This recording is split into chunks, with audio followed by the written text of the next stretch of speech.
So this is take two. When I did it the first time, I forgot to turn on my mic. So I talked for 5 minutes. And when I watched the video back, there was nothing playing. But anyways, I was reading an economic article that I get on a weekly basis. And I get economic updates from various economists. And this is one that I read. They do a good job, put it together. FT portfolios do a really good job. And nothing really surprising here. It talked about where we were in 2023, what their initial expectations were going into 2023.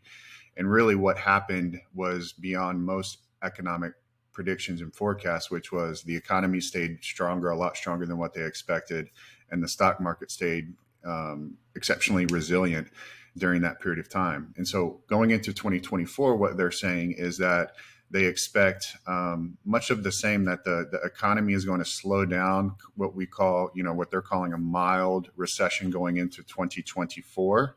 Excuse me, going into 2025. So 24 is going to be kind of a mild, soft landing into 24 going into 25. The stock market, where it finishes right now, they expect it at the end of 24 to finish slightly lower.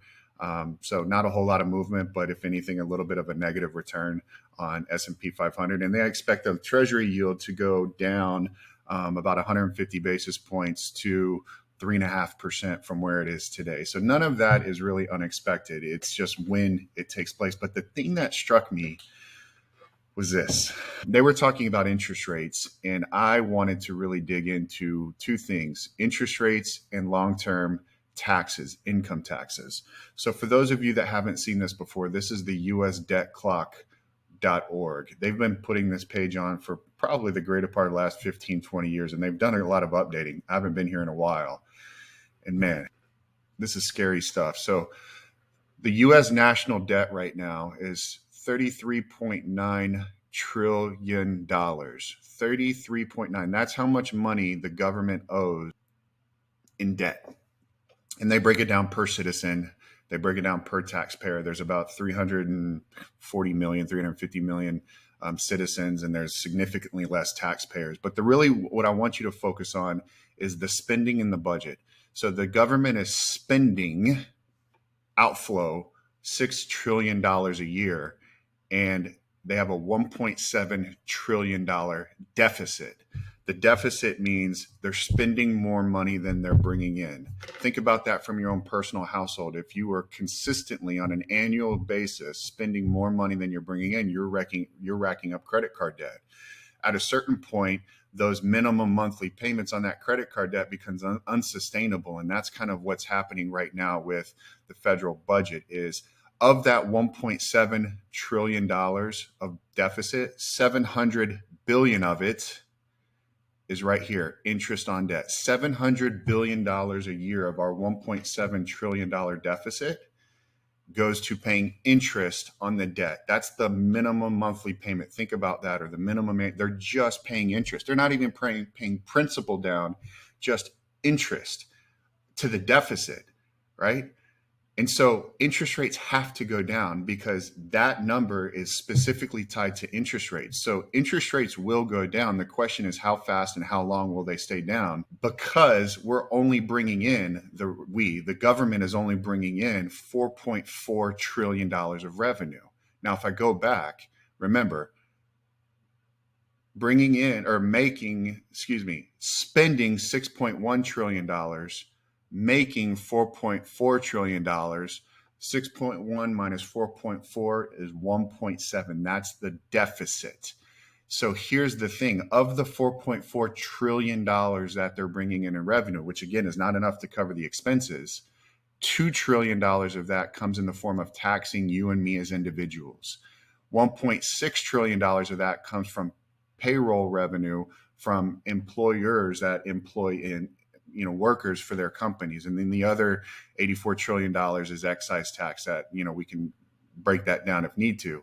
But the income tax revenue from individuals per taxpayer, $2 trillion, that's got to go up. And so this is the laziness of Washington.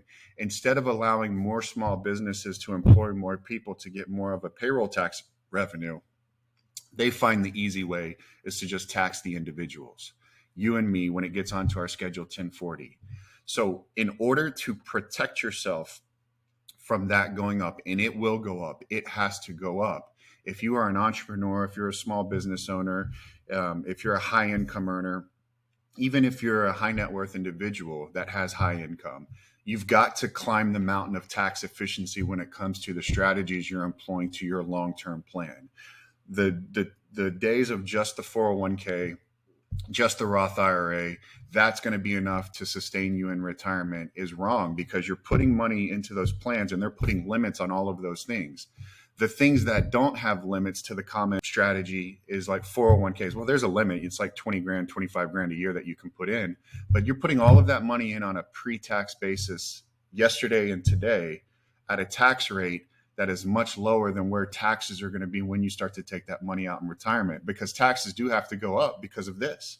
Taxes will go up. Without question, taxes will go up.